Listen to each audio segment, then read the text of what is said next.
আসসালামু আলাইকুম।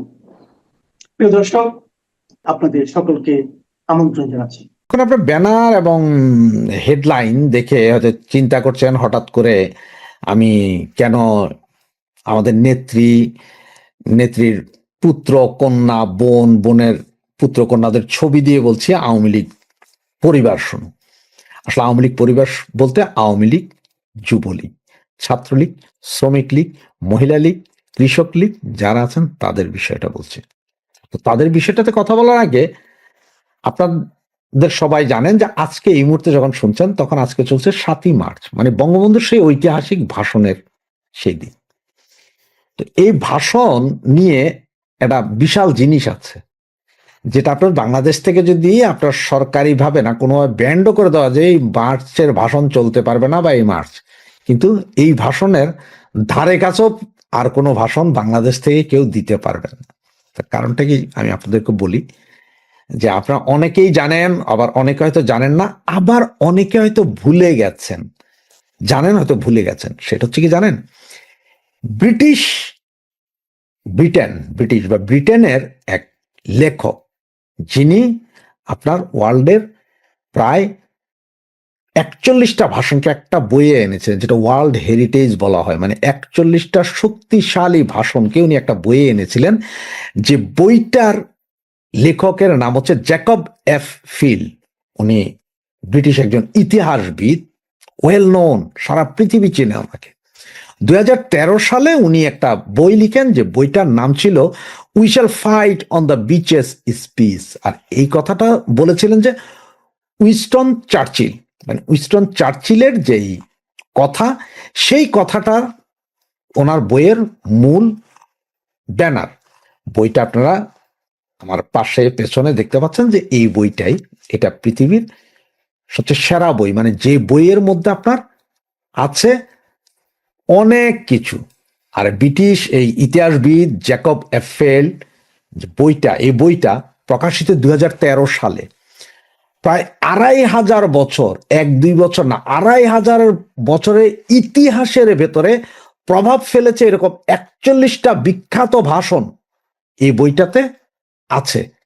আমাজন থেকে শুরু করে সব বড় বড় মার্চেন্ট কোম্পানিতে পাওয়া যায়, পৃথিবীর বিভিন্ন দেশের লাইব্রেরিগুলোতে এই বইটা পাওয়া যায়, পাবলিক এটা পড়ে, এই বইটার উপর রিসার্চ করে, ওরা PhD, MPhil, PhD, doctorate degree নিয়ে এই বইটা পড়ে বিভিন্ন ভাষণের উপর।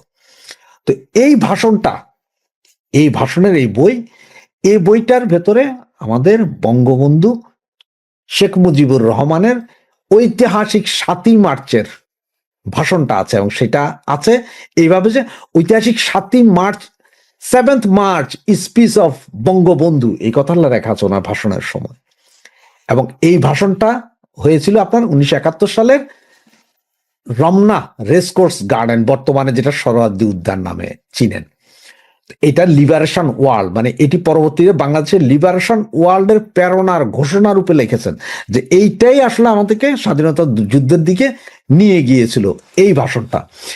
তো এই বইতে এই ভাষণটা ছাড়াও আরো 41টা ভাষণ আছে।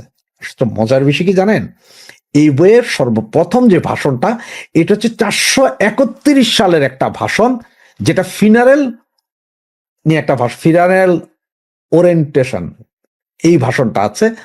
এবং এরপরে আপনার এখানে আলেকজান্ডার দ্য গ্রেট, তারপরে আপনার Julius Caesar, William the Conqueror, Pope Urban, সেলিডেস এবং হেনরি, মানে পৃথিবীর যত বিখ্যাত ভাষণ, যত বিখ্যাত লিডার, নেপোলিয়ান থেকে শুরু করে গসপিন, এদের সকলের ভাষণ এখানে লিপিবদ্ধ আছে এই বইটাতে।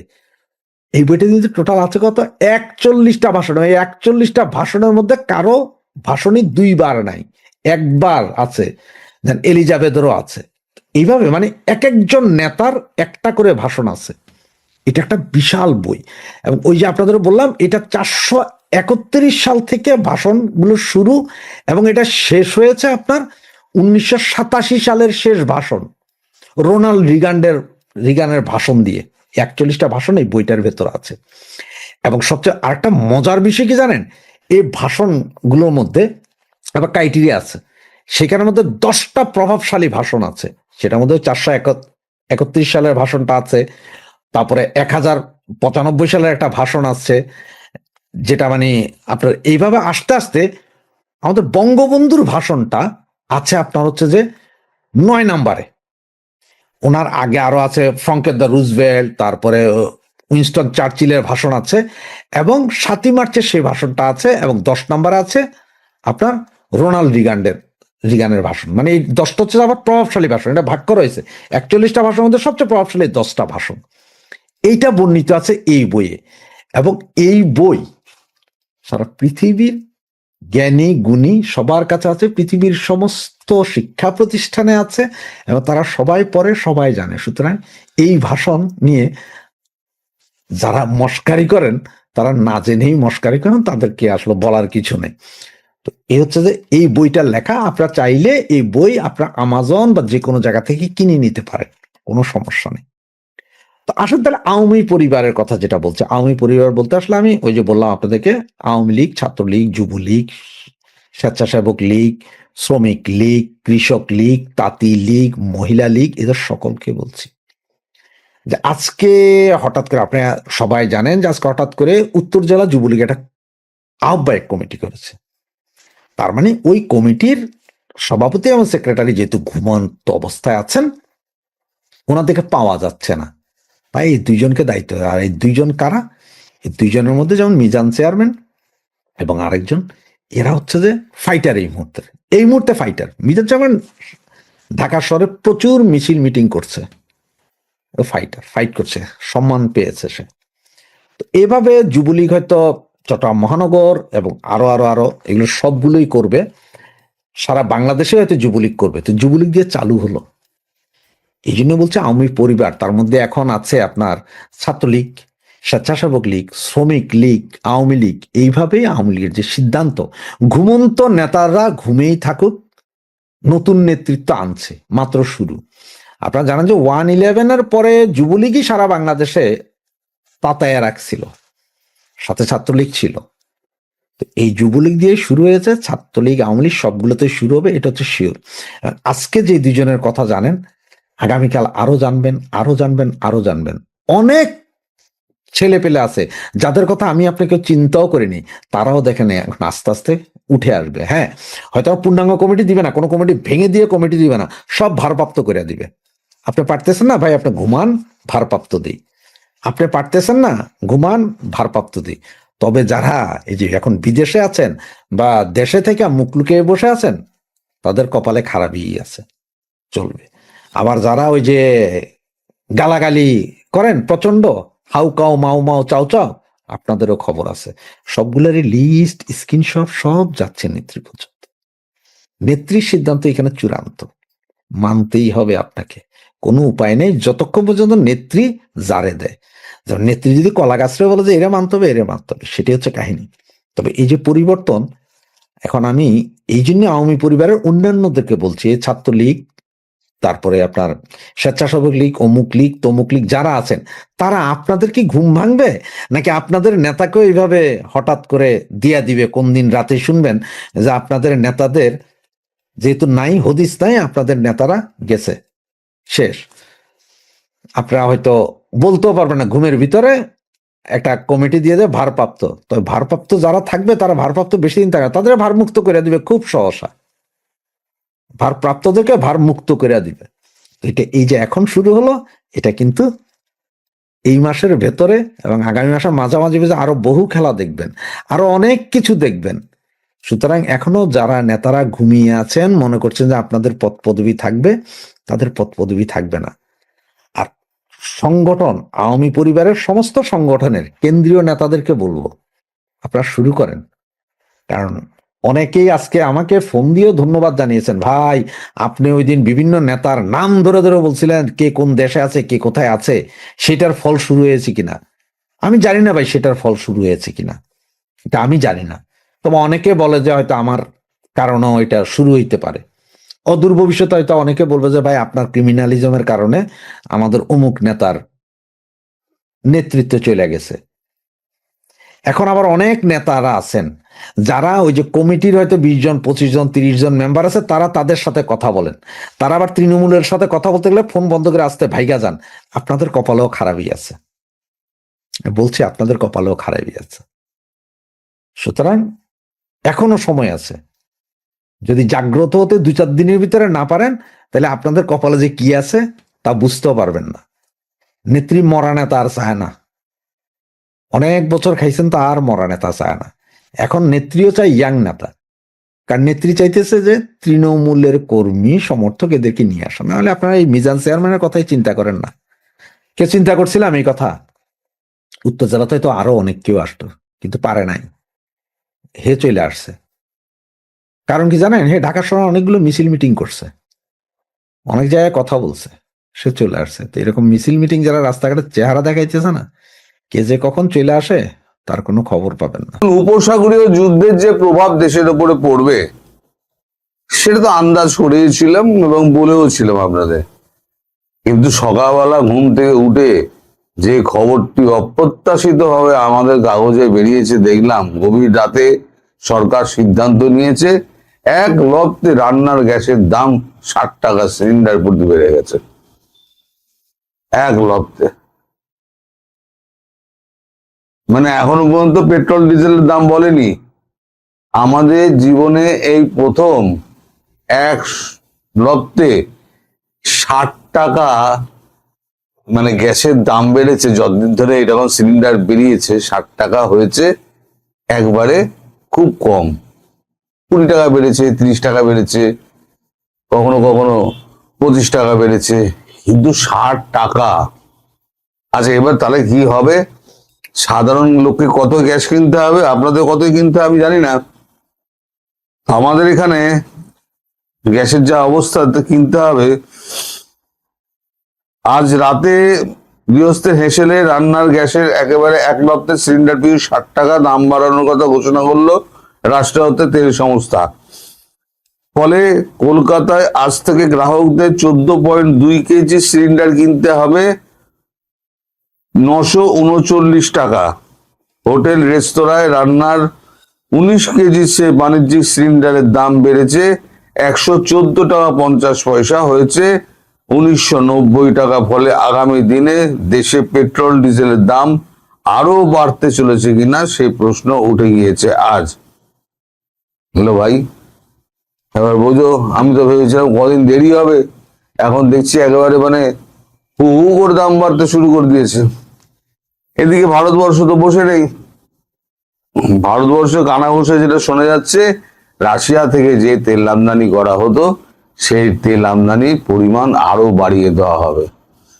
এখন আমাদের এই যে গায়ে মানে না আপনি মোড়ল যে আছেন না মালিক, সে মালিক তো বলে বেড়াচ্ছেন তিনি নাকি ভারতবর্ষকে 1 মাস সময় দিয়েছেন। আরে ওনার সময় কে চেয়েছে?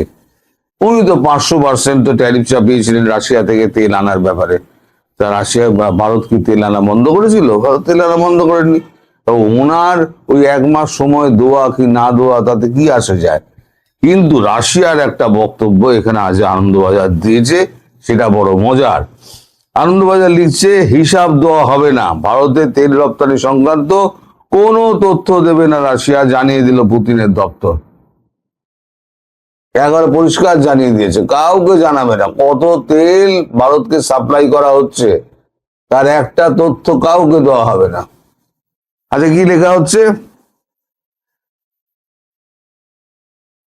কত রপ্তানি হচ্ছে সে সংক্রান্ত কোনো তথ্য প্রকাশ্যে আনা হবে না। শুক্রবার ক্রেমলিনের তরফে সরাসরি একথা জানিয়ে দেওয়া হয়েছে। পাশাপাশি রুশ প্রেসিডেন্ট ভ্লাদিমির পুতিনের মুখপাত্র দিমিত্রি পেসকভের শেষাত্মক মন্তব্য, আমরা অতি অশুভ আকাঙ্ক্ষাকারীদের থেকে বা তেল রপ্তানি যারা চায় না তাদের কাছে গোপন রাখবই তথ্য।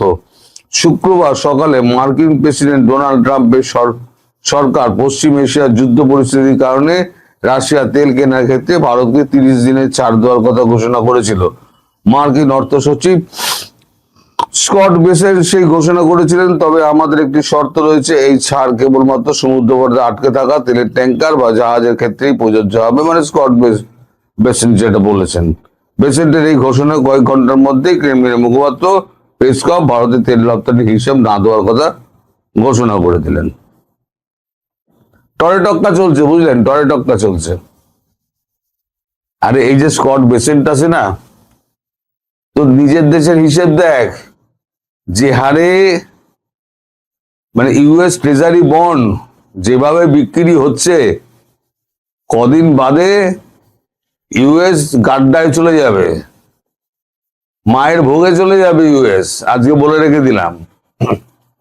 যত দেশ আছে না ইউএস বন্ড কিনে রেখে দিয়েছিল, তারা এই উপসাগরীয় যুদ্ধে তারা দেখেছে যে ট্রাম্পের অবস্থা কিন্তু ক্রমশ খারাপ হবে, কোণঠাসা হচ্ছেন ট্রাম্প, ফলে ডলারের পতন নিশ্চিত।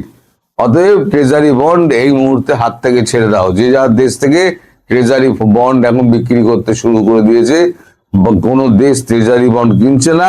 স্কট বেসেন্ট সেগুলো ঘোষণা না করে উনি উল্টো দিকে নজর ঘোরাবার চেষ্টা করছেন। তো যাই হোক, অপরিশোধিত তেল সরবরাহ করতে সক্ষম বলে কয়েকটি সংবাদ মাধ্যমে বৃহস্পতিবার খবর প্রকাশিত হয়েছিল। মঙ্গলবার বৈঠকে সে সংক্রান্ত প্রশ্নের উত্তরে মন্তব্য করেন পেসকভ। বৃহস্পতিবার রাশিয়ার রাষ্ট্রায়ত্ত টিভি চ্যানেলে এই উপগ্রহ চিত্রটি প্রকাশ করা হয়েছে, যেখানে দেখা যায় আরব সাগর থেকে বঙ্গোপসাগরের দিকে ভারতের পূর্ব উপকূলে তৈল শোধনাগারগুলির অভিমুখে একাধিক ট্যাঙ্কার চলাচল করছে। এরপরই রাশিয়ার প্রধানমন্ত্রী আলেকজান্ডার নোভাক বলেন, আমরা ভারত চীনে অপরিশোধিত তেলের সরবরাহ বাড়াতে প্রস্তুত। যুদ্ধ পরিস্থিতিতে ইরানের হুমকির কারণে হরমুজ প্রণালী দিয়ে তেল পরিবহন বন্ধ হওয়ার চাপে পড়েছে পেট্রোলিয়াম পণ্য আমদানিকারক দেশগুলি। তাই রাশিয়া ভারতকে সাহায্যের হাত বাড়িয়ে দিতে চায় বলে জানিয়েছেন তিনি।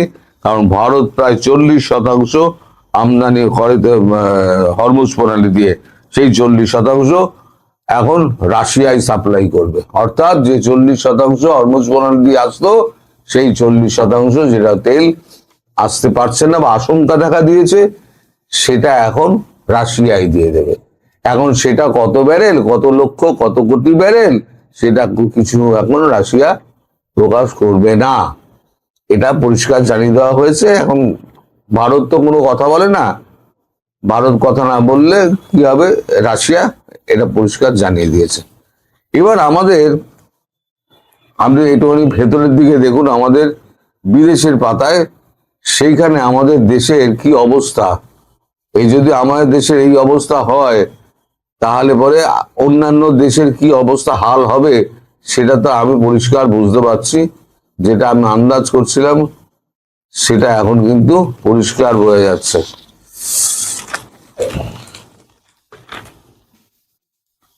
আমি বলেছিলাম বাজার পড়বে, সেন্সেক্স পড়বে। আচ্ছা, গ্যাসের দাম 60 টাকা বেড়েছে, সে তো আপনারা তো দেখালাম, গ্যাসের দাম 60 টাকা বেড়েছে। এখানে মজুতের খাতিয়ান, আমাদের গ্যাস মজুতের খাতিয়ান দেখানো হয়েছে। গ্যাস মজুতের খাতিয়ান কত হয়েছে আমি পড়ে শোনাচ্ছি। গ্যাস মজুতের খাতিয়ান, দেশে 25 দিনের অপরিশোধিত তেল মজুদ রয়েছে, অশোধিত তেল মজুদ রয়েছে। দাবি তেল ও গ্যাস মন্ত্রক সূত্রের। আছে 25 দিনের পেট্রোল এবং ডিজেল, রান্নার গ্যাস, এলপিজি বা অন্য সামগ্রিক গ্যাস মজুদের হিসেব কয়েকদিন ধরে বলা যায় না, কতদিন ধরে বলা যাচ্ছে না। তবে মন্ত্রক সূত্রের দাবি অন্তত 3-4 সপ্তাহের মধ্যে পর্যাপ্ত যোগান এবং যেগুলো আমাদের রয়েছে, মজুদ রয়েছে, সেই মজুদ ছাড়া এটা রয়েছে, যার অর্থ দুশ্চিন্তার এখনই কোনো কারণ নেই। কেন্দ্র জরুরি আইনে শোধনাগারগুলিকে সর্বোচ্চ এলপিজি উৎপাদনের নির্দেশ দিয়েছে, যাতে 33 কোটি বেশি গ্যাসের গ্রাহক সমস্যায় না পড়েন, সেদিকে অগ্রাধিকার দেওয়া হচ্ছে। এ তো গেল গ্যাসের ব্যাপার। এবার আপনি দেখুন আমাদের সেন্সেক্সের অবস্থা, মানে কত ধাক্কা খেয়েছে। এখনো যুদ্ধ কিন্তু এখনো অনেক বাকি আছে। ট্রাম্প মার খাবে, মার খেয়ে ট্রাম্প ঘরে ঢুকে যাবে, ওগুলো তো বাকি আছে। এখন ডলারের ডিডলারেশন আছে, সেগুলো বাকি আছে। তাতেই যা অবস্থা, অস্থির বাজার নেমে গেল 78,000-এ। দেখুন, অস্থির বাজার নেমে গেল 78,000-এ। সেন্সেক্স নামছে ক্রমশ। একদিনে 3000 পয়েন্টের বেশি পতন, পরের দিন পড়তি বাজারে সস্তায় ভালো শেয়ার কেনার জেরে কিছুটা উত্থান, আবার তার পরের দিন হুড়মুড়িয়ে সূচক নিচে নেমে যাওয়া।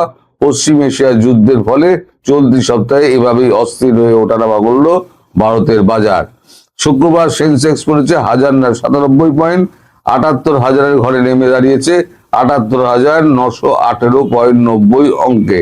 তার আগে গত সপ্তাহে শুক্রবার থেকে এই সপ্তাহের প্রথম দিন পর্যন্ত, অর্থাৎ সোমবার থেকে সূচক নেমেছিল 1048.34 পয়েন্ট।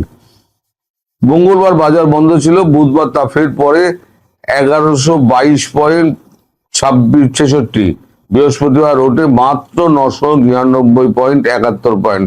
তারপরে আবার সঙ্গে সঙ্গে সেন্সেক্সের পতন। তার মানে এদিকে সেন্সেক্স পড়ছে, মানে শেয়ার বাজার পড়ছে, তেলের দাম বাড়ছে, অনিশ্চয়তা ধীরে ধীরে ঘিরে ধরছে। আমরা কিন্তু তেলের ব্যাপারে আমরা বিকল্প ব্যবস্থা রাশিয়ার সঙ্গে করে নিলেও সারা বিশ্বে যদি তেলের সংকট হয় তাহলে অর্থনীতি সচল থাকবে কি করে, এটা হলো প্রধান প্রশ্ন।